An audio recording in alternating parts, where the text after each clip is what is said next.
안녕하세요. 판도라 경매실무 이번 시간에는요. 저희 이지집합건물 회계 컨설팅에 올려드린 내용이고요. 이번에 기사가 나왔더라고요. K아파트 관리비 의무 공개가 150세대에서 100세대 이상으로 확대되었다고 합니다. 이 내용은요. 공동주택 시행령인가? 잠깐만요. 예, 맞네요. 공동주택 관리규약 공동주택 시행령에 변경된 내용입니다. 4월 12일 날 나온 내용이고요. 여기 보면 23조에 그 10항에 법 제23조 제5항 전단에 따른 공동주택의 관리인은 다음 각 호의 관리비 등을 제8항의 방법 K아파트에 하라는 얘기죠. 다음 달 말일까지 공개하는데 다만 100세대 요거 주택외의 시설과 주택을 동일 건축물로 건축한 건축물은 뭐예요? 주상복합이죠. 주상복합은 주택을 기준으로 한대요. 100세대 미만인 경우에는 제23조 5항 후단에 따라 공동주택 관리정보 시스템 공개를 생략할 수 있다. 즉 무슨 얘기죠? 예전엔 150세대 이상이었는데 이제는 100세대 이상이라면 공동주택 관리정보 시스템에 공개해야 된다라는 내용이고요. 요 11항은 이제 신설이 됐는데 K아파트 보고 문제 있니 없니 그거를 확인할 수 있는 기간을 정한 겁니다. 그래서 이제 공동주택관리지원기구나 지역 공동주택관리지원센터 그리고 항공부동산원 그 밖에 관리비 등의 내역을 점검을 수행하는 데 필요한 전문 인력과 전담 조직을 갖추었다고 지방자치단체의 장이 인정하는 기관 또는 법인이 이 내용을 확인하고 너희 문제 있어 라고 얘기할 수 있다는 거죠. K아파트 관리비 의무 공개가 150세대에서 100세대 이상으로 확대가 됐다라는 내용이에요.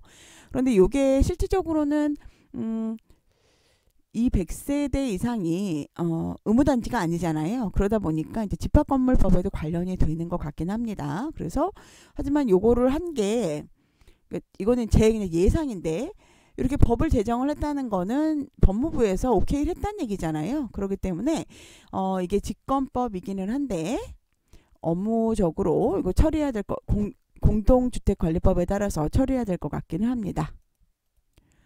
자, 공동주택 관리정보 시스템 관리비 의무공개 대상 확대 동대표 거주요건 완화 등의 내용을 담은 개정 공동주택관리법 시행령이 9일 공布됐다고 합니다. 4월 12일 날 나왔더라고요.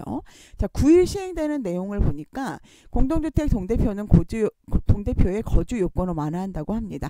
예전에는 이제 주민등록을 맞춘 6개월 이상이어야 됐었는데 이게 3개월 이상 거주하는 사람으로 됐고요. 단 이제 9일 전에 동대표 선출 공고를 한 경우에는 종전에 6개월 이상 거주에 따라야 한다고 합니다.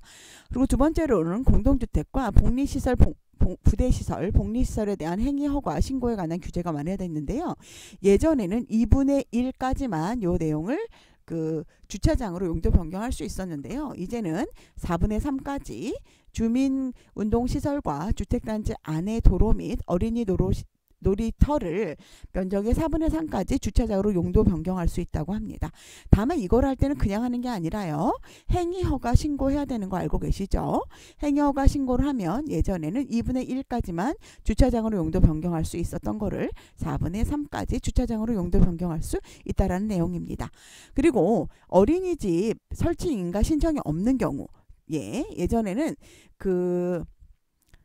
일부만 용도를 변경할 수 있었는데 이제는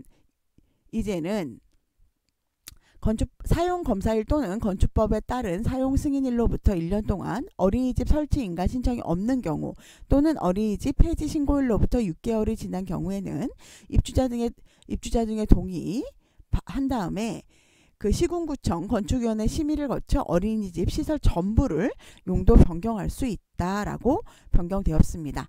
그리고 물막이 설비 설치 및 철거 과정도 완화되었는데요. 예전에 입주자 등 동의 받은 다음에 시군구청장이 허가를 받도록 되어 있었는데 요거를 이제는 입주자 대표 회의의 동의 입주자 등의 동의받는 게 어렵죠. 근데 이제는 입주자 등의 동의를 받은 후에 시군구청장에 신고하도록 허가제에서 신고제로 변경되었다는 거고요. 그 다음에 입주자 등의 동의가 아니라 입주자 대표회의 동의를 받으면 된다라는 겁니다. 물막이 설비 설치 및 철거요. 4월 25일 날에 이제 시행되는 사항인데요. 요게 이제 지난번에 이제 이렇게 변경될 거야라고 나왔는데 이제 어느 기관에서 그렇게 할 거야라는 거예요. K아파트에 공개된 관리비 등을 점검하고 그거를 이제 지적할 수 있는 뭐 수행기관이라고 여기 표현을 했네요. 그 구체화하는 조항을 신설을 했는데요. 지방자치제의 장은 요 K아파트에 공개된 관리비 등의 내역에 대해서 점검을 하고 또 요거를 이제 수정해라 라고 이제 우리 단체다 이야기할 수 있다라는 내용이 나왔었죠. 그거가 이제 누가 할 수 있냐? 공동주택 관리지원센터, 지역 공동주택 관리지원센터 또는 한국부동산원이 수행할 수 있게 되었다고 합니다. 그리고 이제 층간소음에 관해서도 이제는 위원회도 둬야 되잖아요. 이제 그 내용에 관한 것도 나왔고요. 또 실태조사 사항을 좀 마련을 했는데 국토교통부 장관 또는 지자체의 장은 층간소음에 관한 실태조사를 하는 경우 공동주택의 주거 환경, 층간소음 피해 및 분쟁 조정 현황과 층간소음 예방을 위한 정책의 수립 시행에 필요한 사항을 조사하도록 할 수 있다고 되었다고 합니다. 이거 4월 25일부터요. 예전에 나왔던 건데 이게 이제 조금 더 이제 구체화된 거죠. 10월 25일부터는 아까 말씀드린 대로 150세대 이상을 100세대 이상으로 이제 K아파트에 공개되는 게 변경이 됐고요. 이제 공개가 의무화된 거예요. 이제 그 전에는 이제 이렇게 150세대 이하의 단지에서도 할 거야 였는데 이번에는 그게 100세대 이상이야 라고 나온 거죠. 아무래도 여러분 요 내용 자체가요. 아까도 말씀드린 이제 제 생각에는 이게 법이 그 법무부에서 정하기 때문에 요거 자체를 이제 국토부에서 마음대로 할 수는 없는 거잖아요. 그래서 이제 법무부랑 국토부랑 논의를 하지 않았나라고 생각을 합니다.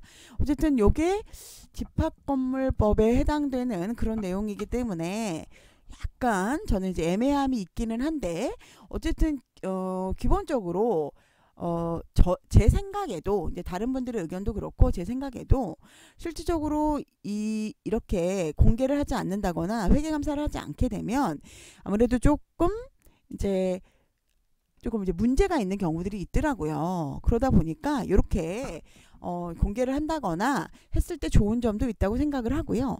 다만 여러분들 한 가지 오해하지 말으셔야 될 부분은 실질적으로 관리비라는 거는 대부분의 관리하는 인원들이 비슷할 수밖에 없습니다. 기본적으로 뭐 만약에 500세대든 300세대든 150세대든 실질적으로는 뭐 소장이 있고 아니면 이제 격리가 있거나 이제 격리가 없고 겸직소장님 있는 경우가 있고요. 그리고 또 거기에 이제 기전 기사님들이 있고 또 경비원 분들 그리고 우리 미화하시는 분들 이렇게 있잖아요.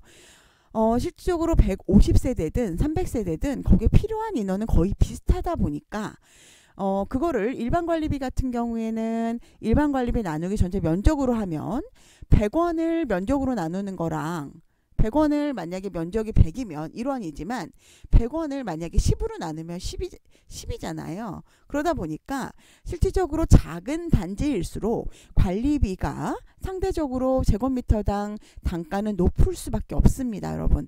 그러니까 우리 작은 단지인데 관리비가 일반 관리비가 높아 이렇게 생각하시고 우리 관리사무소가 뭔가 관리를 잘못했다고 생각하실 수가 있는데 전혀 그렇지 않다라는 거죠. 왜냐하면 실질적으로 사용하는 비용은 비슷한데 그거를 세대당 제곱미터당 나누는 금액은 단지 면적이 클수록 당연히 유리하겠죠. 그렇기 때문에 여러분들이 그 부분은 오해하지 않으셨으면 좋겠습니다. 여러분들께서 이 영상이 도움이 되셨다면 좋아요 한 번씩 눌러주시고요. 구독과 좋아요, 다정한 댓글 부탁드립니다. 오늘 행복하시고요. 내일은 더 행복하시고요. 항상 행복하신 여러분 되시기를 빌겠습니다. 저는 오늘도 노력하는 판도라 격리실무였습니다. 다음에 뵙겠습니다.